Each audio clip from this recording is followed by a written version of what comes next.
And now, not the conclusion. It opens. And we have darkness, even though we clearly saw this all through the doorway. And where did I put my oil lamp?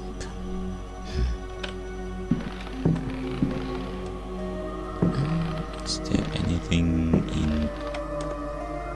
Wait. What is that? Well...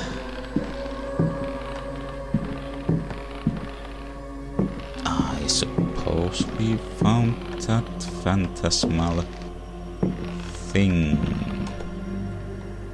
what was mentioned in... Oh, no. Yeah. I'd rather just load than try to look for that book after accidentally throwing it.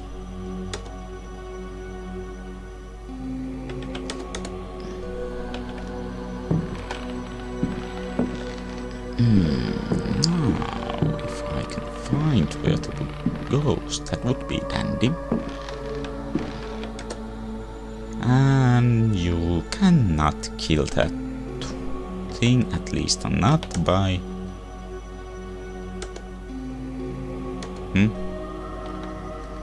regular...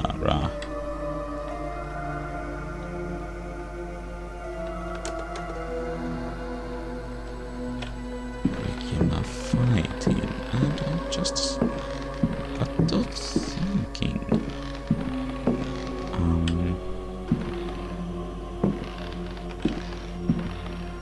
Okay, that thing looks a bit silly. This thing... This room is supposedly all dark, but there is a...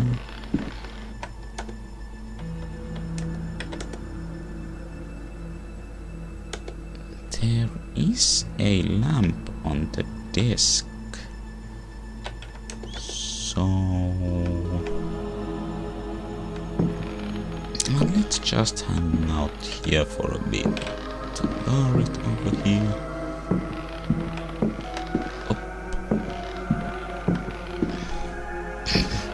So, can I do anything with this? Maybe if I try using... Well... Okay.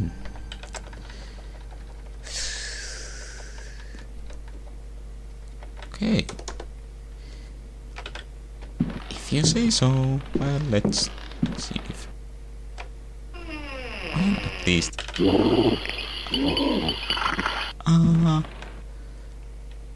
well, at least we can get through here. And I suppose I could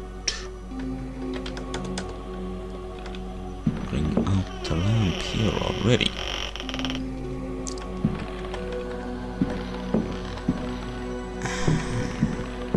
I'm sure the book goes somewhere in here, given how we have the obviously moving bit of bookcase there. Aha! Fancy that, it goes into the obvious opening in the books. But this looks important. Also...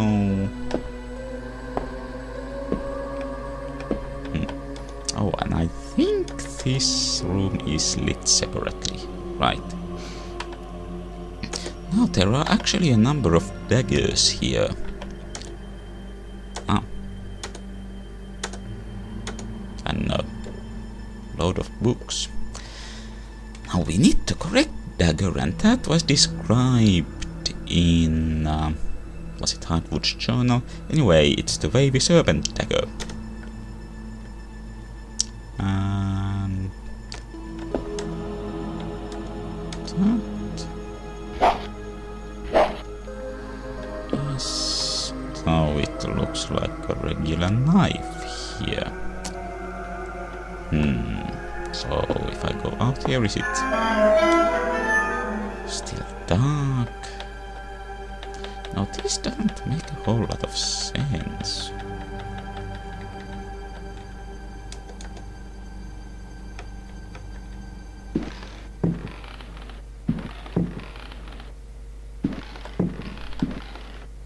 Up.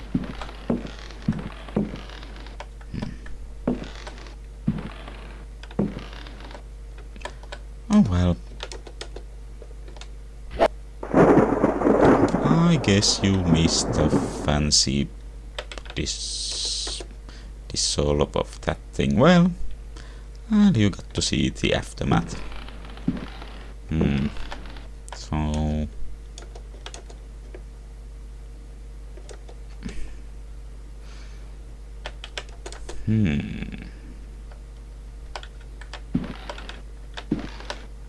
now I kind of wonder what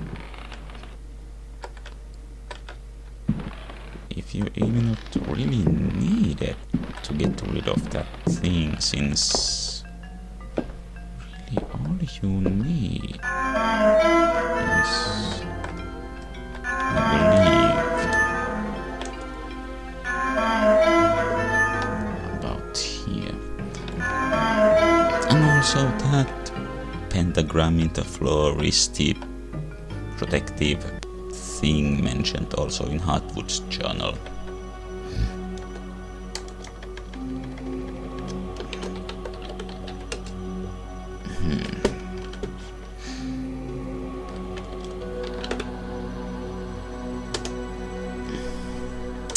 So, what do we have here?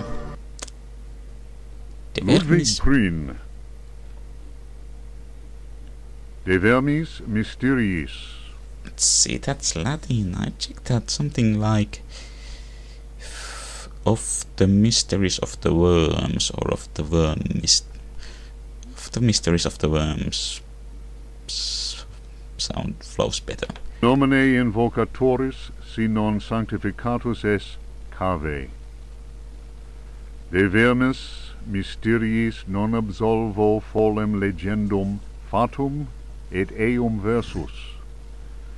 Tibi magnum innominandum signa stellarum nigrarum et... Let's see...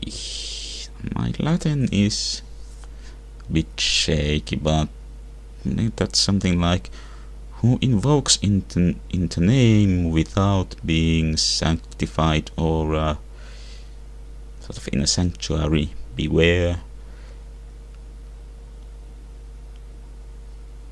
Worm mysteries, not absol. Let's see, legendum, legend, fatum. And these verses here, great unnamed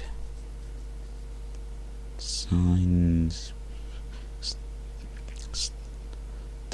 Dark stars or the black stars, and but turns out reading that is not such a bright idea. Yeah.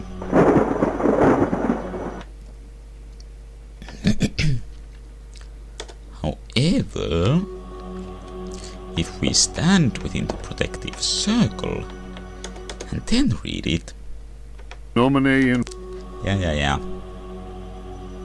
Nothing happens, whoop-de-doo, but there's really no need to read that. Let's see what else we have here. Juan Luis Jorge, De Biblioteca. Reflections on the power of the verb in certain texts. Archaeos Publications, 1919, Stafford. Oh, I wonder if this will be speaking of that book we just got killed by. Translation does not alter the occult power contained within such forbidden texts. The malevolent energy is in no way diminished. The spell must be cast aloud and clearly, in certain languages or little-known dialects. Maglafar Fatang. The reader will understand that, in the light of these revelations, I would be foolhardy to continue quoting from the text I have before me. If spoken aloud in its entirety, it would surely awaken powerful and malignant forces. And then we get a crossover with Evil Dead. I will go further and say that simple reading of some of the more technical passages describing specific practices is in itself a perilous exercise. The ill-prepared reader can easily fall prey to attacks of demented hysteria, not unlike those described in cases of individuals said to be possessed by evil spirits. Read the Necronomicon, lose 1d100 sanity. I recommend the study made by Zemf, Urbain, Grandier, and Loudon, and the reports made by the Reverend Richard Price concerning a number of astonishing, to say the least, exorcisms carried out in a parish near Providence. I wonder if that's a reference to another Lovecraft story. Given what I have written, we must be grateful to the librarians of the British Museum, who have never allowed consultation of the work of Al-Azif's startling work, the infamous Necronomicon.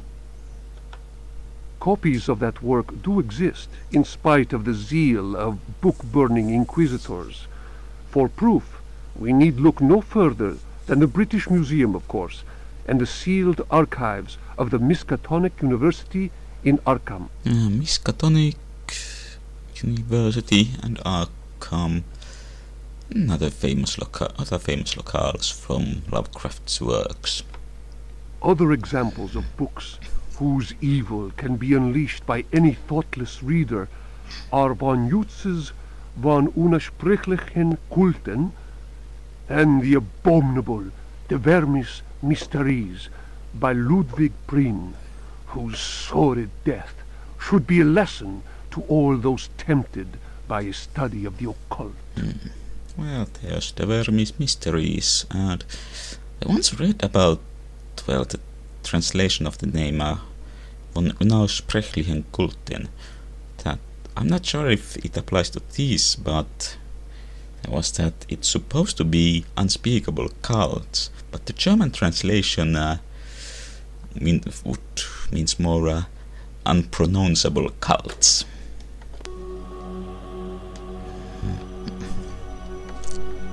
And parchment. The Sacrificial Dagger, Otto Stern, Lumina Books. The importance placed on ritual sacrifice is constant in religious cult practice. Propitiating the gods is a theme common to many religions. The Old Testament affords many examples. Primitive polytheistic belief systems integrate sacrifice in their rituals as part of the recurrent process of reaffirmation and, naturally enough, group cohesion. The members of their social and religious community come together in an act of purification and atonement. It would be erroneous to imagine the act of human sacrifice linking priest, offering, and God, C.F. Manzetti's stone cults, as anything less than a vital focusing of the group's faith. The act also ensures the continuing appeasement of the god, but only if practiced by a recognized officiating priest using the appropriate instrument. Well, studies made concerning primitive religious groups bear witness to the central role of sacrifice in living ritual. My own work in the field of ethnopsychology brought me into contact with a sorcerer living in the region of Arkham. He introduced me to the rite of steel, linked to a ceremony known as adoring the black goat of the woods with 1,000 youngs. The god being adored is known as the vagabond. Well, that at least gives some clue about the sacrificial dagger affecting that thing in the library, since I believe it was referred to as the vagabond in Hartwood's writing. Here, the dagger's role, which allows the life breath to pass from one dimension to another, is essential. The vagabond is a frightening figure, being able to move where he wants and to kill those who have displeased the goat god, for whom he acts as a go-between. The goat is clearly a fertility god. The priest, having spoken the invocation, must choose the appropriate dagger for the sacrifice. Yeah, but for some reason it does not leave the library. The knife with a sinusoidal blade that must be dipped 7 times on night when the moon is full in water that has been distilled 100 times will be laid aside, since it would send the vagabond back into his own dimension. See illustration. Well, this is an even more direct clue. The priest will rather choose the dagger with a curved blade. That is more appropriate for slitting of the lamb's throat. This act transfigures the sorcerer priest and plunges the assembled worshippers into a divine trance. The dagger which is not appearing, at least in this room. Quite a lot of reading, or rather listening to a narration again, but one more parchment. The Book of Yael, Signs of Stone, Eucharistic Rituals of Forbidden Cults. Texts collated by Monsignor Vacher, legate in the Curia of the Vatican. Ooh, the Vatican. Numerous devilish cults speak of monstrous creatures called the Old Ones. These supernatural beings are believed to be possessed of powers equivalent to those of the gods of antique religions. Adepts of such cults refer to forbidden literature in order to cause these frightful entities to appear before them. What serious student of folk myths has not come across the names of Cthulhu and Shub-Niggurath? It must be said that these creatures wield tremendous power and are difficult to control once they have been unleashed into the world. Those who serve He who goes in shadows protect themselves with signs of stone, carved into the walls of houses or engraved on various objects. And another clue about the protective pentagram there. For those misguided servants of evil, the best protection appears to be that afforded by the sign of the most ancient gods, engraved in Manar stone, a heavy material said to be disagreeable to the touch. Sign of the most ancient god. It's just a pentagram. The sinful practices of those who fall into such errors can only lead to the darkest of despair, and are a mortal danger to the soul. Such monsters as those invoked by these foolhardy individuals are engendered when reason drops its guard. Man is easily tempted into perversion.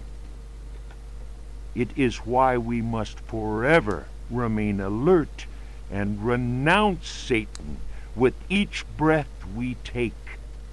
His ways are infinite in number. Righto. Well, sorry for being another such a text-heavy video. I